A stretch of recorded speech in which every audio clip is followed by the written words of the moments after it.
Well, welcome back everybody. Thanks for joining in. Today we're going to have a look at our fuel system. We're going to go through our tank and hopefully we have time as well to look at the carburetors. This is off bike 2. It had the stale fuel, very smelly, so let's have a look inside. So because there is 2 bikes coming apart, I did want to colour code all the parts. There will be a little mixing and matching going on, but I did want to keep an eye on which parts came off which bike for the assembly. So just going to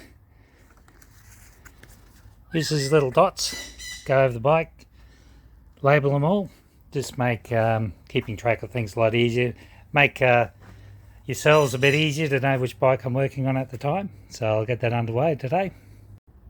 So with the magic of video, that's all done. I know it's going to help me keeping an eye on things. Hope it helps yourselves watching. So bike 2 is got the orange labels on it. Bike number 1 is going to have the green labels on it. Obviously all the parts, I want to keep an eye on my nuts and bolts.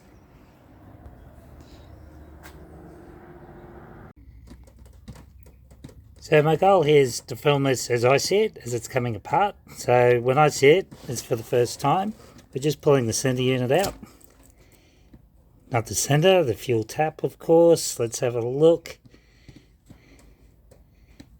That is covered in fuel varnish. Oh, I must have a quarter of a tank in there. Quite obvious what I need to do with that. Now, I can't share the smell with you, but this is bad. If you've ever smelled stale fuel, it's a horrible smell. I'm going to try and not touch it because it stays with you. 2 days from now, I'll still smell it on my hands. So I'll be doing my best not to touch it. Okay, this is the fuel out of the tank. I do believe him when he says it's been sitting 10 years. It's more varnish than fuel. I'm going to get this sealed up, disposed of ASAP. The smell is horrendous. My wife will be complaining, the neighbours will be complaining, and that is the sediment in the bottom of the tank. Okay, we can deal with that. The goal is to save the tank. I don't want to get it repainted. It looks like factory paint.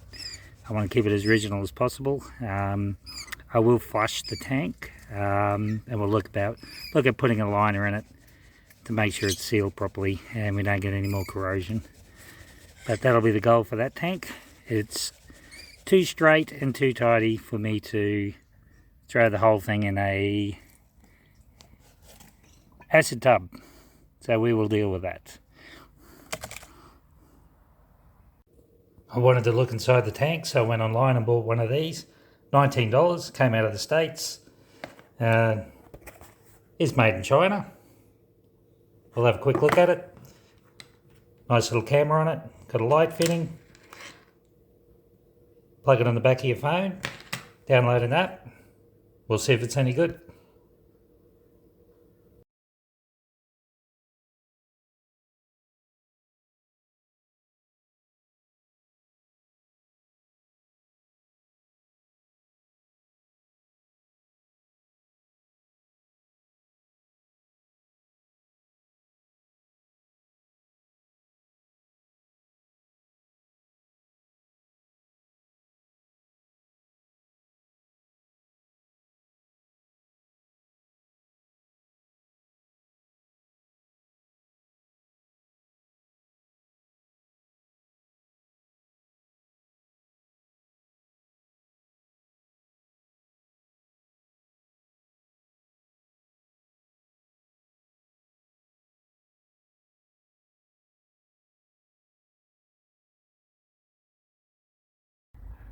Well, as you could see there's no surprises. Doesn't look too good in there.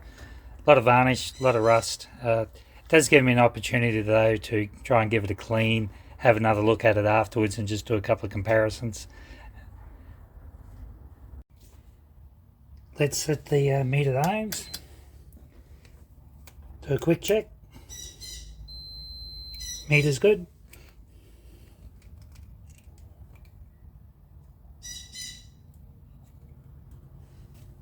No reading out of the sender. I wouldn't have cared if it was a high reading or low reading, but no reading at all, that is not good. So center unit's got to come out. I'll have a bit of a look at our fuel cock as well. You can see it's seized up, it doesn't want to turn. It's all gummed up. I'm not going to force it because it'll just tear the seals apart, but I'll pop it apart and have a look.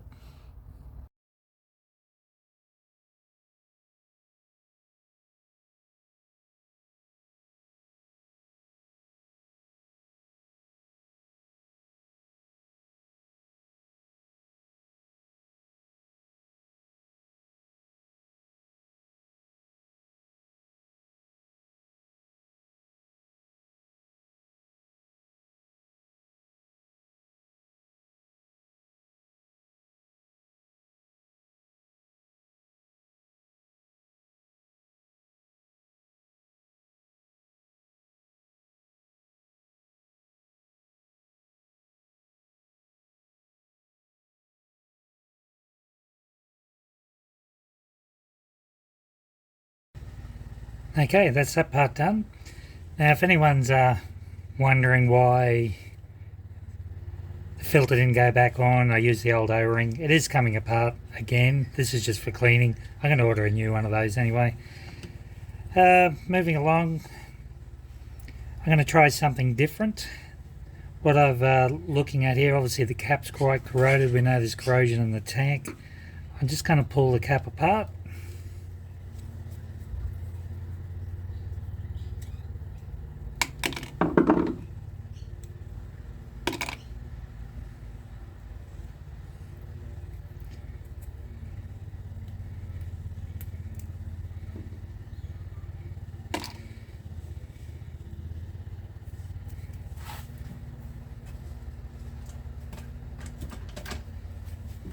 I give it a bit of a clean, not much. Now this is going to be a good guide to what the tank looks like inside. So I'm just going to pop it all in here.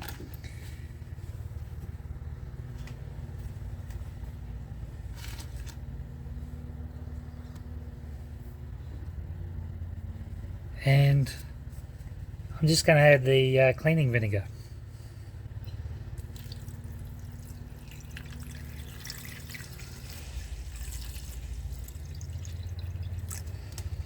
Now the vinegar's quite acidic. Now this won't take overnight. I'm basically going to just let that sit there for a week. I'm going to fill the tank full of it to the top.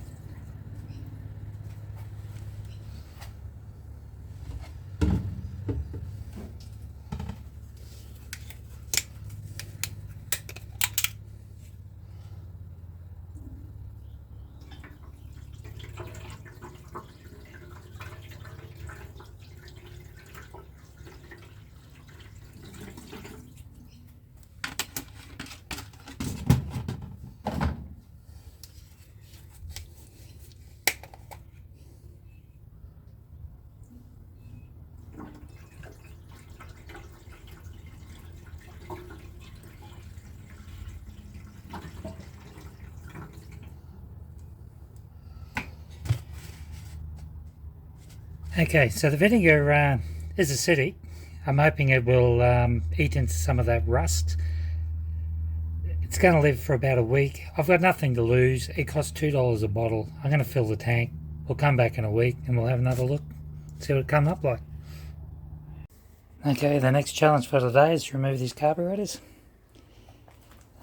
Most of everything's removed already, but the hardest part of the job, these plastics for the manifold, they will go rock hard over time. I'm expecting they will be. So I'm sure they'll be hard to pry off, but hopefully I can get them off without breaking them. Okay, for those of you who thought that was pretty easy, it wasn't too hard, but I forgot to turn the camera on, so that went pretty quickly for you. They don't look too bad on the outside. We're going to open them up and have a look. Before I open up carburetors, I'll just check those mixture screws.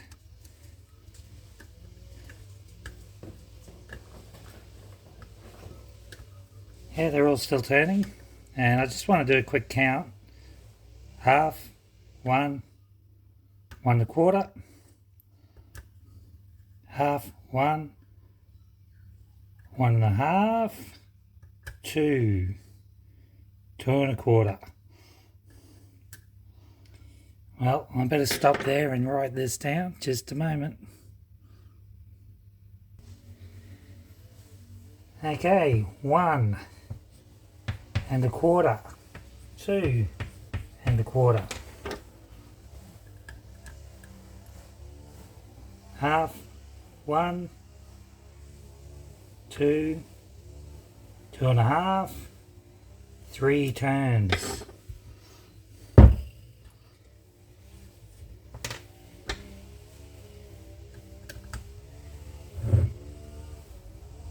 Half, 1, 1 1/2, 1 3/4.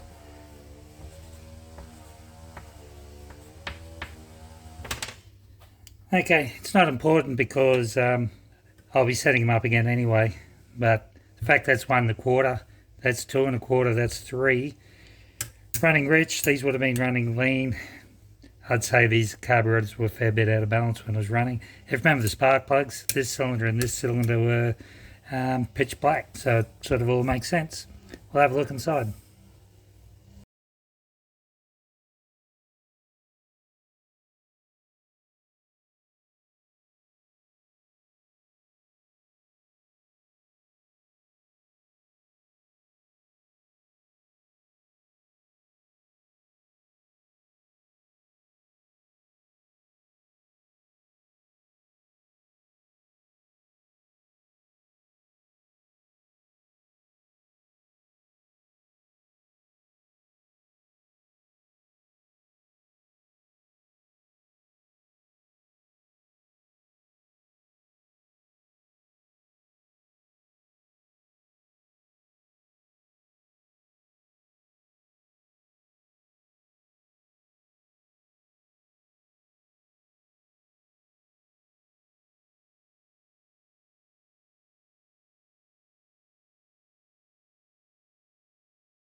Okay, well they're apart as far as I want to get them today.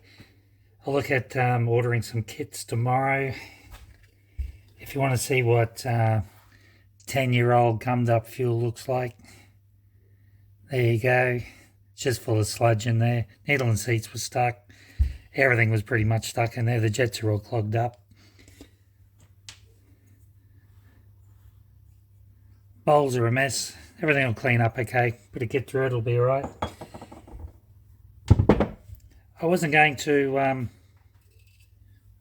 pull the diaphragms off because they're expensive and they like to distort and carry on, but number 2 is still sticking, it doesn't move freely, so something is going on up there. So I'm quickly just going to lift that one and see what's happening to number 2.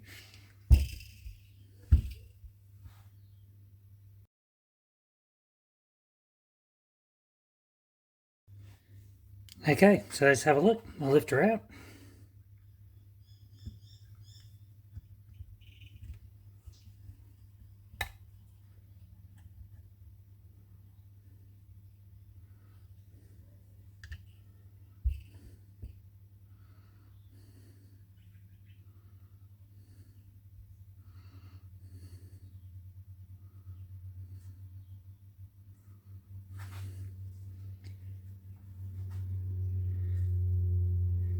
Okay, I don't see anything too untoward, but I'm not sure how that'll pick it up. But there's quite a few chunks, bit of Great Barrier Reef growing on the needle.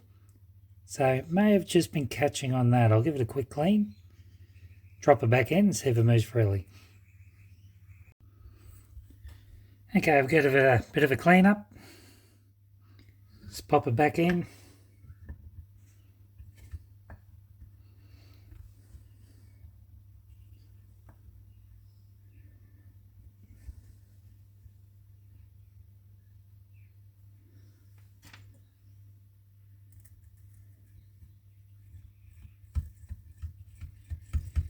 Okay, happy with that. That's moving nicely now.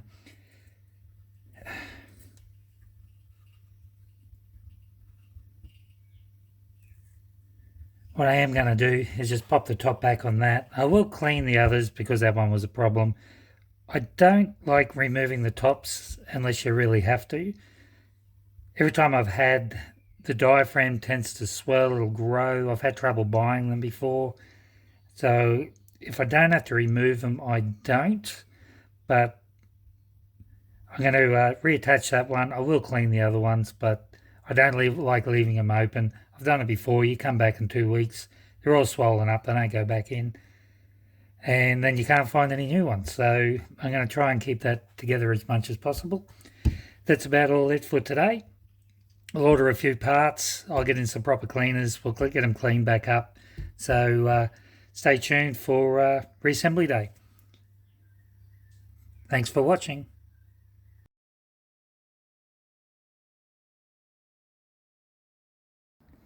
So it did occur to me, I didn't really check the model number or build date on this. So I'm going to check it now. I was told it was an 84, but I have noticed some differences between the other bike. So I'm just going to double check the numbers and we'll go from there.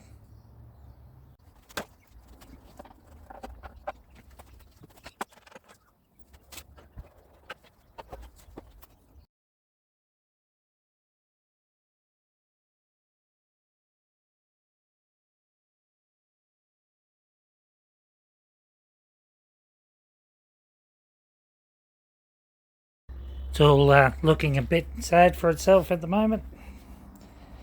Best part of the bike sitting on the ground. But she'll see better days. Okay, let's have a look.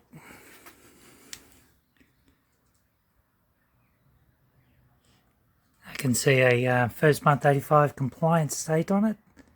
I take it from that it was a build, 84 build, first month 85.